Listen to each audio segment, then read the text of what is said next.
আমি আপনাকে ভালোবাসছিলাম। কলমে সংকোচ।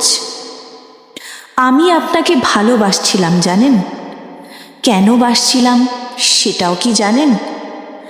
আপনার প্রতি একটা মায়া ছিল, যে মায়া ছুঁয়ে গিয়েছিল আমার সব অনুভূতি। আপনার প্রতিটা কথা, প্রতিটা নীরবতা, সবই আমি ভালোবেসেছিলাম। আপনার বলা কথাগুলো, না বলা দিনের ভেতর আমি কেবল শুনেই গিয়েছি। আপনার কণ্ঠ শুনতে শুনতে নিজেকে হারিয়ে ফেলেছি কোথাও। আপনি কখনো একতরফা ফোন করে আমার কথা শুনেননি, কিন্তু আমি পাগলের মতো রাতের পর রাত, দিনের পর দিন শুধু আপনার কথা শুনেছি। কোনো শব্দের আদান প্রদান ছাড়াই কেবল আপনার নিঃশ্বাসের শব্দ শুনেও শান্তি পেয়েছি।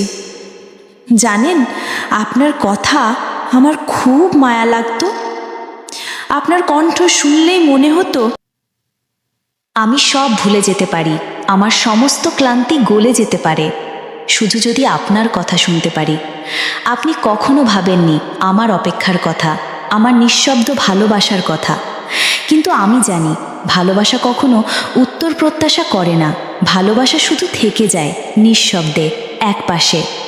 আপনার বলা না বলা কথার ফাঁকে আমার নিঃশ্বাসের গোপন এক কোণে আমি আপনাকে ভালোবাসছিলাম, এখনো বাসি, হয়তো একটা জনম ধরে বাসব, নীরবে, নিভৃতে, নিঃসংকোচে।